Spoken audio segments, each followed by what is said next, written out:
नमस्कार दोस्तों। आज की लर्निंग में हम लोग जानने वाले हैं एक रिन्यूएबल एनर्जी वाली कंपनी को लेकर के। जो कंपनी पावर जनरेशन नहीं करती है, वो सन ग्लासेस बनाती है बेसिकली। ओके, जो मुझे लगता है कि खास के जो पैनल्स होती है ना, जो सौर ऊर्जा वाले लाइट्स में जो पैनल होती है, उसके ऊपर ही कामकाज करती है। इसकी वेबसाइट पे देखें तो कहती है solar glass for the various applications पे कामकाज करती है। कहती है मार्केट सेगमेंट्स हैं हमारे पास, जहाँ पे हाई परफॉर्मेंस सोलर ग्लास बनाती है, सोलर पीवी का कामकाज करती है, यूटिलिटी स्केल्स हैं, high performance green house, solar roof tops, ये सारे के सारे कामकाज करती कंपनी। जो कि प्रोडक्ट है इसके पास, कंपनी का नाम है बोरोसिल रिन्यूएबल्स। अब इसका यदि एक टाइम फ्रेम के हिसाब से देखा जाए स्टॉक की परफॉर्मेंस लेवल को, तो ऐसा नहीं लगता कि स्टॉक ने काफ़ी जंप कर लिया हो। लगता है कि अच्छा मार्केट में सेम प्राइस के आसपास कई बार एक कहते हैं ना रेजिस्टेंस और सपोर्ट के आसपास लगातार उसी जोन में ट्रेड करती नजर आती है। ऐसा ही देखने को नजर आती है, चाहे वो एक साल की चार्ट लें या पिछले 5 साल में तो अच्छी खासी जंप हुआ है, जहाँ पे देखने को मिला कि करीब करीब करीब 250% के आसपास जंप किया है अभी तक। स्टॉक की प्राइस भी थोड़ा सा है एक 500 के नियर अबाउट द। पिछले 6 महीने में क्या हो रही है, 2% जंप करती है। एक महीने जहां मार्केट सबके सब पता है ना, मार्केट एक महीने में जब खास के 4 जून के बाद का कंपेयर करेंगे, जब मार्केट सबके सब एक लाइन में खड़ी थी, सभी मार्केट एक लाइन में खड़ी थी, उसका बाद किसका क्या परफॉर्मेंस लेवल रहा, उसको एक आंकलन के तौर पे देखा जा सकता है। तो ये हम इसको देखें तो फिलहाल इसमें बहुत बड़ी पुल बैक नहीं थी, ना बहुत बड़ी गिरावट देखने को मिला है। आखिर क्या कहता है इसके बारे में, जहाँ पे देखा जा सकता है, खास कर मैं 4 जून की बात करने वाला हूँ। 4 जून के बाद मार्केट कहाँ पे फिलहाल सस्टेन करती नजर आती है, तो वो देखिए। मैं इसको लेता हूँ, एक एवरेज वैल्यू तो ऑलरेडी निकल के आती है इसके आसपास, लेकिन हम यहाँ पे देखें फिलहाल जो ट्रेड होती है वहाँ के आसपास होती है। इसको यदि मैच करके देखें एक लोअर टू लोअर साइड के लिए, तो फिर स्टॉक्स कहाँ पे जाके खड़ी होती है। ये स्टॉक की खड़ी खड़ी होती है करीब करीब 516-15 के आसपास। क्या इसमें जंप करने का आसार निकल के आता है या नहीं निकल के आता? तो चलिए देखो, रिन्यूएबल एनर्जी वाले जो भी कंपनियां हैं उसका मार्केट तो बूस्ट हो सकती है, लेकिन क्या इसका एक्चुअल पोटेंशियल इस कंपनी को लेकर के है या नहीं है, वो तो कंपनी के डेटा ही बताएगी। कंपनी के डेटा की तरफ देखते हैं, तो जो करंट प्राइस है और स्टॉक की पी कुछ दिखता नहीं है। तो करंट प्राइस की 3 फैक्टर्स हैं। फंडामेंटली जो बिजनेस की मॉडल कहती है, बिजनेस में हमने देखा कि अच्छा ये तो रूफ टॉप और सोलर ग्लास का कामकाज करती है। साथ में देखा गया दूसरा जो ट्रेंड ट्रेंड क्या करता है इसके स्टॉक को लेकर के, ट्रेंड क्या बनती है इन्वेस्टर के मूड में।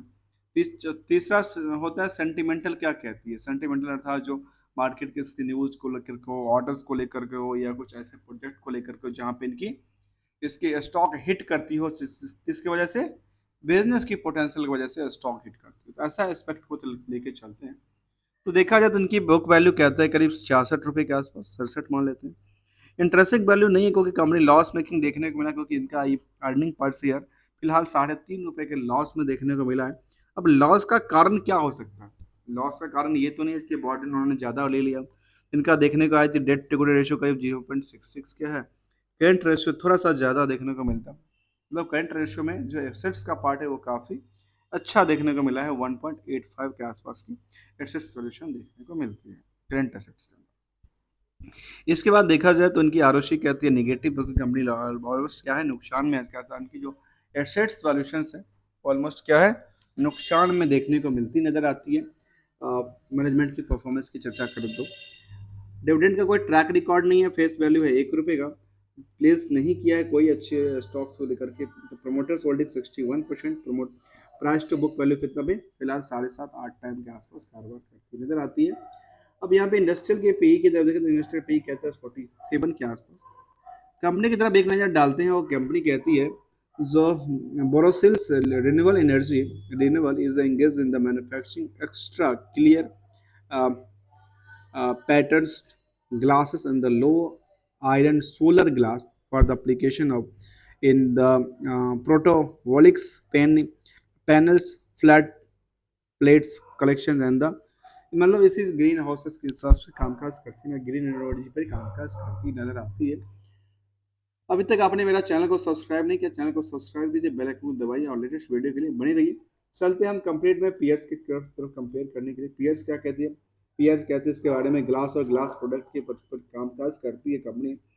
ग्लास और ग्लास प्रोडक्ट में देखा जाए तो ये कंपनी कहाँ कहाँ पे इसकी कंपनी है, यहाँ पे टोटल 9 कंपनी को पीयर्स बनाया गया इसके हिसाब से। तो वो कहते हैं 43 के आसपास का इसका पी के निकल के आता है, जिसमें बोरोसिल का कुछ नहीं, कोई कंपनी लॉस मेकिंग में है। और भी कंपनी है उसका सर, एक बोरोसिल्स भी है, बोरोसिल्स सर इसकी ग्रुप की कंपनी है या क्या है, इसकी हम चर्चा करने का प्रयास करेंगे। आखिर बोरोसिल भी इन्हीं का ब्रांड है, अलग अलग ब्रांड तो नहीं है इनको लेकर के। तो बोरोसिल के इन्वेस्टमेंट पार्ट को देखेंगे और इनका इन्वेस्टमेंट पार्ट देखेंगे, क्या प्रमोटर एक ही है या नहीं है। तो यहाँ पे आते किरण खेर का आती है, और इनका इन्वेस्टमेंट कौन आता है प्रमोटर्स में, बजरंग लाल आती है, और यहाँ पे इनमें किरण केरुका का नाम आता है 3% का। मतलब आपस में दोनों की कुछ ना कुछ कनेक्शन है, अर्थात ये इनकी ग्रुप कंपनी के निकल के लिस्ट आती है। तो इसका परफॉर्मेंस क्या कहता है, इसका परफॉर्मेंस में चर्चा करेंगे आगे चल के बोरोसिल लिमिटेड के बारे में। फिलहाल हम जानने के प्रयास करते हैं बोरोसिल रिन्यूएबल के ऊपर। तो इसमें जो हम पीयर्स भी कंपेयर कर रहे थे, इसमें इसका भी पीयर्स आता है जिनका लगातार बिल्डअप होती है, और बिल्डअप होने के क्रम में इनका भी प्राइस काफ़ी बढ़ चुका है प्रॉफिटेबिलिटी के बेसिस पे लेकर के। क्वार्टरली डेटा किस कंपनी के बारे में क्या कहता है, क्वार्टरली डेटा कहता है जो नियरली क्या सेल्स बढ़ती है, कहती है नहीं, जो मार्च तक का सेल्स था वो घट गया।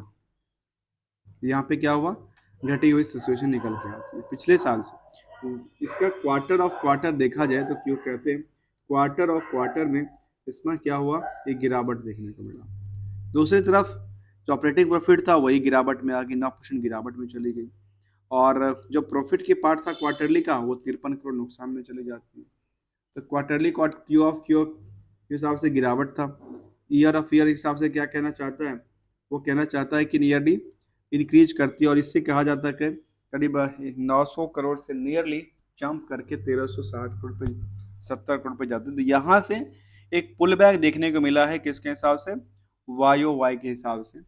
दूसरी तरफ देखें तो इसमें एक और नज़रिया आता है जिसका प्रॉफिट को देखें तो यदि इतने सारे सेल्स हुआ तो प्रॉफिट में 50 करोड़ का नुकसान क्यों हुआ, ये भी एक चिंता की बात होती है ना। यदि सेल्स लगातार बढ़ी तो फिर इनका प्रॉफिट नुकसान में क्यों गया, क्या कि ऑपरेटिंग प्रॉफिट में ऐसा कुछ दिक्कत आई।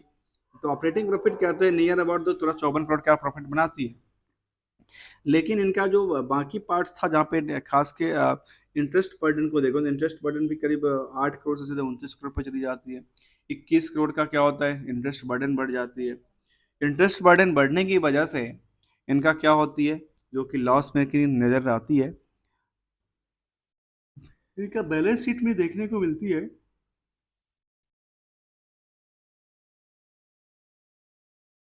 जो रिजर्व तो क्या होती है, रिजर्व में क्या हुआ, रिजर्व में गिरावट हो गई कि लॉस मेकिंग चली गई। यहाँ पे जो बोरोइंग्स का पार्ट था 521 करोड़ के आसपास जो लाइबिलिटी थी, वो लाइबिलिटी लगातार बढ़ती नहीं रही और 576 करोड़ तक चला गया इनकी बोरोइंग्स का पार्ट को लेकर। ऐसे ही जो इनका फिक्स एसेट्स था उसमें बहुत बड़ा फेरबदल नहीं हुआ, हुआ थोड़ा सा फेरबदल हुआ, 50 करोड़ के आसपास का फेरबदल किया है। उसके बाद देखें तो करंट एसेट्स के में देखने को मिला कि थोड़ा सा बिल्डअप हुआ करंट एसेट्स, जो कि करंट एसेट्स को देखें कंपेयर करके तो ये कहती है ट्रेड रिसीवेबल इनके पास 123 करोड़ के आसपास था। 123 करोड़ में जो प्रॉफिट लॉस, एक तो कंपनी लॉस में थी, लॉस में देखने को मिला इनका डेटर्स भी करीब 23 करोड़ के आसपास पड़ा हुआ है, और सेल्स कितना था, एक 1300 करोड़ का, 1300 करोड़ में 123 करोड़ का क्या था, टोटल डेटर पड़ा हुआ है। और कब की जबकि कंपनी 50 करोड़ के आसपास नुकसान में देखने को बनती नजर आती है। इसका पैसा कब देता है, तो पैसे के बारे में कहते हैं जो हमारे पास पैसा जो है डेटर्स करीब करीब 1 महीने में पैसा दे देता है, चलिए अच्छी बात है इसके लिए। अब आते हैं एक नज़र हम यहाँ पे पीएस कहती है, इसके पीएस में क्या कहती है, इसके पीएस में कहती है एनएससी, एनएससी के पीएस में कोई डेटा ही नहीं आता, रिफ्लेक्ट ही नहीं कर रहा कुछ इशू की वजह से। जहाँ पे हम चार्ट में एक नज़र डालते हैं और चार्ट कहती है एक साल के चार्ट में लगातार कुछ बिल्डअप बनती नजर आती है, नहीं बनती नजर आती है, तो उसको आकलन करके देखिए। यदि बात कई बार मार्केट में क्या होती है, हल्की सी बिल्डअप होती है, इसमें बहुत बड़ा गैपिंग नहीं था। गैपिंग 1 महीने के चार्ट में क्या कहती है, जो 1 महीने के चार्ट में क्या होती है, 1 महीने के चार्ट में एक गैपिंग बनती नजर आती है और यहाँ से बिल्डअप करती नजर आती है स्टॉक को लेकर। स्टॉक यहाँ से बिल्डअप करती नजर आती है लगातार। उसके बाद यहाँ पे इस एक पॉइंट्स है, एवरेज प्राइस में यहाँ पे लूँ, इस एवरेज के प्राइस पास कई बार गया है और एवरेज प्राइस यहाँ भी मिलती नज़र आती है। अर्थात यहाँ से और पुल बैक हो सकता है स्टॉक को लेकर के, क्योंकि इसका पोटेंशियल में क्या निकल के आती है, इनका जो रिवेन्यू मॉडल था वो तो जंप करती है, लेकिन एक डिमेरिट का पार्ट ये था जो इनका लॉस मेकिंग के होने के बावजूद इनका जो क्या था, करीब करीब 123 करोड़ का डेटर पड़ा हुआ है। इसके बाद हम शेयर होल्डिंग पैटर्न में देखें, शेयर होल्डिंग पैटर्न इसके बारे में क्या कहना चाहता है। तो शेयर होल्डिंग पैटर्न बारे में कहना चाहता पीएस में यहाँ पे आप जाके डेटा खोला है और इसमें देखा कि मिला कि प्रकाश पाइप्स हैं, मेहर्स पॉली है, स्वास्तिक पाइप्स हैं। तो ये पाइप्स वाली इंडस्ट्रीज से कंपेयर करते हैं, जबकि वो ग्लास वाले इंडस्ट्रीज हैं। वहाँ पे ग्लैंड्स इस्पात की बात करती हैं। यहाँ पे किसके किससे कंपेयर किया जाए, मुझे लगता है कि उसको बेहतर सेगमेंट वाइज कंपेयर करना बेहतर हो सकता है, किस सेगमेंट से ज़्यादा इनकम्स जनरेट होती है उसको लेकर के। तो फिलहाल तो यहाँ पे ट्रेंडिंग बनती नजर आती है, लेकिन पिछले 5 दिन में फिर से ट्रेंडिंग में मोमेंटल ये हुआ जो सस्टेन नहीं कर पाई और दोबारा ये एवरेज प्राइस से गिरती हुई नजर आई है इस पिछले 5 दिन के अंदर में। इसके जो शेयर होल्डिंग पैटर्न कहते हैं उसके बारे में क्या कहते हैं, शेयर होल्डिंग पैटर्न जिसमें 2 company Bajrang Lal family trust है, प्रमोटर के अलावा यहाँ पे एफ आई भी है, डी आई की कोई तादाद नहीं है, पब्लिक के पास जो तादाद है वो करीब 33% के आसपास तादाद है। तो जो 33% की तादाद है जून तक के डेटा में, वो क्या कहना चाहता है। 38% की तादाद है यहाँ पे, 38% की तादाद, और यहाँ पे देखा जाए तो 33% की तादाद कहती है, यहाँ पे कितना कहता है, यहाँ पे कहता है 38% की तादाद। ये क्या डिफरेंस है, यहाँ जून 24 तक का डेटा आता है तो ये कहता है जो 38% का पब्लिक होल्डिंग है, और देखिए मैं दूसरे एस्पेक्ट्स को लेकर चलता हूँ और ये कहता है 33% की होल्डिंग। चलिए अच्छी बात है, क्योंकि पब्लिक होल्डिंग की बात करती नजर आती है ना। तो पब्लिक में रिटेल क्या कहना चाहता है इसमें, रिटेल की तरफ देखें तो रिटेल यहाँ पे 2 लाख से कम के इन्वेस्टर्स हैं, वो कहना चाहता है नियरली 70% के आसपास पोजिशन इनके पास है। 18% मान लेते, 70-28% के आसपास पोजिशन किसके पास है, जो कि 2 लाख से कम के इन्वेस्टेड हैं इस शेयर में। उनकी तादाद 28% है इस शेयर को लेकर के, क्योंकि इसमें डी आई नहीं है, केवल और केवल किसके नाम दम पे चलती है, एफ आई की तादाद अच्छी सी बनती नजर आती है, जहाँ पे 4% के आसपास की तादाद है इनकी। रिसेंटली देखा जाए इनकी सेंटीमेंटर में, तो सेंटीमेंटर इसके बारे में क्या कहना चाहता है। लेटेस्ट 9 जुलाई को अपडेट था जहाँ पे मैनेजमेंट में चेंज हुआ था, कंप्लायंस सर्टिफिकेट की बात करती नजर आई, कंप्लायंस क्लोजर की बात करती नजर आई। इंपोर्टेंट में देखा जाए तो कहती है लॉन्चमेंट ऑफ द चेंज मैनेजमेंट की बात करती है, proposal right of the equity share की बात करती नजर आती है। और ये कब का डेटा था, वो था 22 अप्रैल का, सॉरी 11 जून का डेटा था। 11 जून के बाद देखा जाए तो ये 9 जुलाई का डेटा था, 11 जून को रेट इशू की बात करती नजर आई। फिलहाल कोई ऐसा देखने को नजर नहीं आती। आखिर शेयर होल्डिंग में कुछ फेरबदल हुआ था, ऐसा भी कुछ चिंता की बात होती है कई बार। तो यहाँ पे ईयरली डेटा देखा जाए तो ईयरली डेटा में कहती है नियरली फिलहाल यहाँ पे फेरबदल तो नहीं हुआ है, फेरबदल बहुत पहले हुआ था और वो हुआ था 20 के बाद 21 में, 20-21 फाइनेंशियल ईयर में फेरबदल हुआ था इस स्टॉक को लेकर के। हम बात करते हैं बोसिल्स रिन्यूएबल के ऊपर, जो कंपनी क्या करती है ग्लास और ग्लास पे काम करती है, ग्लास वर्क के ऊपर काम करती है, सोलर ग्लास प्रोडक्शन करती है। इनका ये निकल के आया इस जी आप ओ डी आर और इंफॉर्मेशन की तरफ नज़र डालने का प्रयास करते हैं। यदि रूरल डेवलपमेंट है, एम्पावरमेंट पे काम करती है, sports and the women management, जो कि ESG के हिसाब से यहाँ पे डेटा निकलती नजर आती है। अवार्ड्स भी इनको मिला हुआ है काफ़ी सारे। एज ऑन टाइम फ्रेम में देखा जाए तो इनके स्टॉक में क्या नजर आती है, कोई बड़ी पुल बैक नहीं थी। 1 साल में गिरा 5% चढ़ी थी, 5 साल में काफ़ी ज़्यादा चढ़ गई और वो चढ़ती है करीब 250% की, जो कि लगातार बिल्डअप करती नजर आई पिछले 5 सालों के डेटा में। और पिछले 5 साल में एक 507 रुपये तक के प्राइस को छुआ, जहाँ पे देखा तो 361 जंप कर गया स्टॉक की प्राइस को लेकर। सेगमेंट वाइज डिटेल कुछ है तो एक बार देखने का प्रयास करते हैं। सेगमेंट वाइज कुछ होगा तो मुझे लगता है कि बेहतर हो सकता है। सेगमेंट वाइज कोई डिटेल नहीं है दोस्तों इस तरह का, इसलिए मैं इसको वेरीफाई नहीं कर सकता जो किस सेक्टर से इनका बेहतर परफॉर्मेंस रिजल्ट निकल के आता है। इसके बाद ड्यू डिलिजेंस की तरफ कुछ देखें तो कुछ है यहाँ पे, तो ऐसा देखने को नज़र नहीं आती फिलहाल यहाँ पे, रिसेंटली कुछ अपडेट निकल के नहीं आता। वीडियो अच्छा लगा तो लाइक शेयर सब्सक्राइब करना ना भूलना। Thank you so much for joining here दोस्तों।